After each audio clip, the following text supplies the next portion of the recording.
kembali ke mezbah, dikuatkan untuk menyelesaikan pekerjaan. Hari ke-10 aku akan pergi. Yesaya 6 ayat 8. Siapakah yang akan kuutus dan siapakah yang mau pergi untuk aku? Maka sahutku, ini aku, utuslah aku. Jemaat, pergilah. Siapakah yang akan kuutus?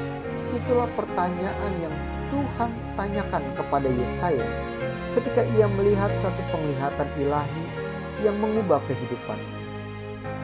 Momen itu dipenuhi berbagai pemandangan gemerlap yang belum pernah ia saksikan sebelumnya. Allah duduk di suatu tahta yang tinggi dan menjulang. Yesaya 6 ayat 10. Jubahnya memenuhi bait suci dan malaikat bersayap 6 mengalunkan lagu, Kudus, kudus, kuduslah Tuhan semesta alam. Seluruh bumi penuh kemuliaan-Nya. Ayat 2. Saat Tuhan mulai berbicara, tiang pintu bait suci mulai bergetar dan asap memenuhi Ka'bah. Segenap episode begitu memukau, sehingga Yesaya menangis, celakalah aku binasa. Sebab aku ini seorang yang najis bibir, dan aku tinggal di tengah-tengah bangsa yang najis bibir. Namun mataku telah melihat Sang Raja, yakni Tuhan semesta alam. Yesaya 6 ayat 5. Bisakah kita menyalahkan Yesaya? Siapakah manusia yang tidak gentar ketika berdiri di hadapan Allah? Yesaya terpesona oleh kekudusan dan keagungan Tuhan. Tetapi Tuhan tidak menyatakan dirinya hanya untuk membuat heran Yesaya. Ketika Tuhan menampakkan diri pada umatnya, biasanya ada yang ia minta. Ini bisa kita lihat dalam kehidupan Yohanes. Dia menerima penglihatan tentang Yesus Kristus ketika ia berada di Pulau Patmos. Penglihatan mengenai akhir zaman dan kedatangan Yesus kedua kali wajib dikabarkan ke semua orang. Demikian juga ketika Tuhan menyatakan dirinya kepada Yesaya.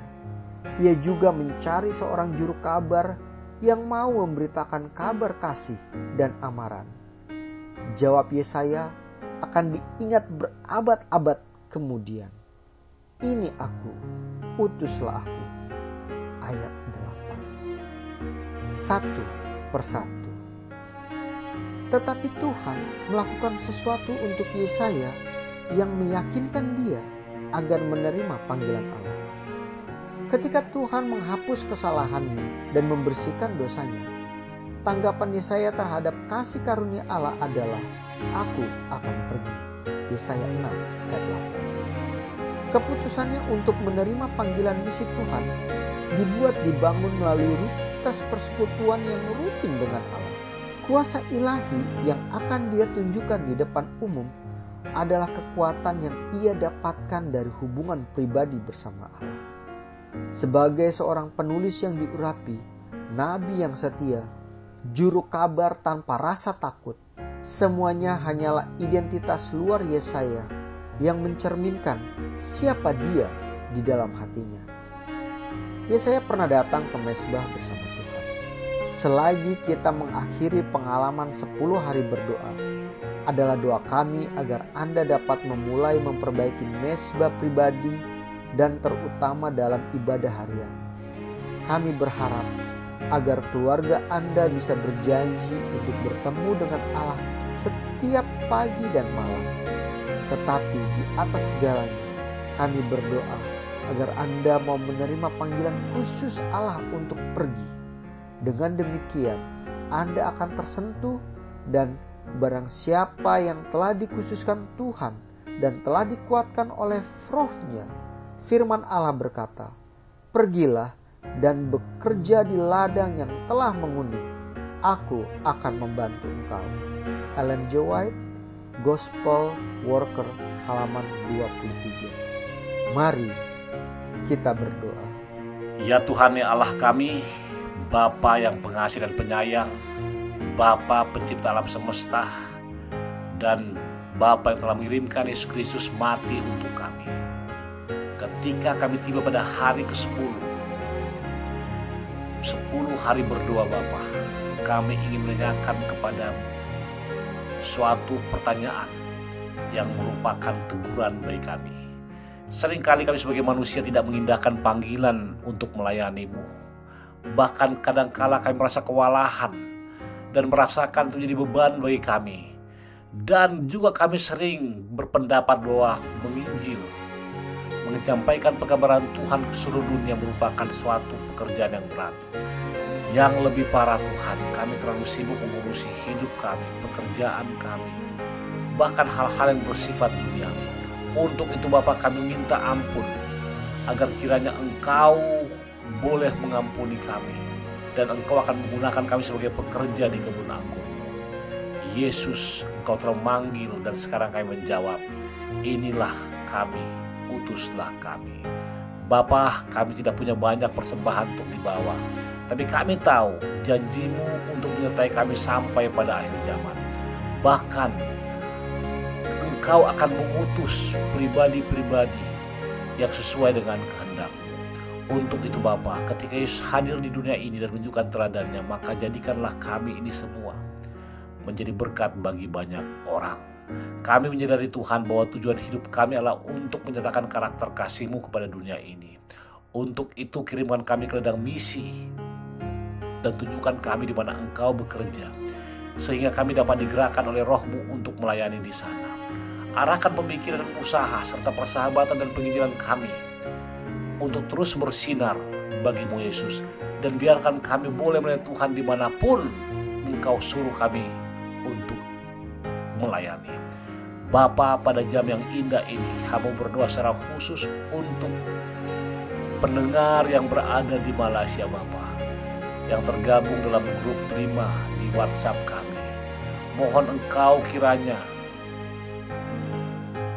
memberkati 6 orang anak yang telah Engkau karuniakan kepada keluarga Puan Mari Melindun, yaitu Elfoy Elden Jasli, Elroy Elden, Eljoy Elden, Ellen Grace Elden, Eden Holy Mercy Elden, Melvin Joy Elden. Keenam anak ini akan dapat bertahan menghadapi apapun dalam kehidupannya, baik pencobaan duniawi, kesusahan hidup. Namun yang pasti Bapa, Engkau pernah berkata, bila mana kami setia, maka Engkau senantiasa memelihara kami. Untuk itu Tuhan, kami beriman kepadamu. Walaupun banyak rintangan halangan yang datang menghalau kami akan boleh melewatinya. Kami berdoa Tuhan, agar kiranya Engkau boleh memberkati keluarga ini, agar mereka boleh tetap setia kepada Tuhan, menjalani hidup dengan lurus, bahkan akan fokus kepada hal-hal yang membuat mereka dekat kepada Tuhan. Kami juga mendoakan semua yang sudah Tuhan tuntun untuk terhubung kepada pelayanan radio Advent Suara Pengharapan atau AWR Indonesia. Kami mohon berkat-Mu bagi mereka yang mendengarkan oleh shortwave atau gelombang pendek siaran radio ini. Semua yang mendengarkan oleh podcast, baik di web AWR, di Spotify, FM Player, TuneIn, atau apapun itu.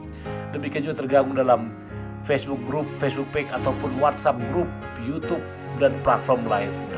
Kami juga berdoa untuk semua yang baca renungan dan pelajaran Alkitab yang rutin diposting setiap hari. Demikian juga semua konten atau materi rohani yang kami bagikan di media sosial. Dan semua yang melihat memberi respon secara khusus menyampaikan doa ketika mereka belajar Alkitab dan juga mempunyai kerinduan belajar Alkitab secara online.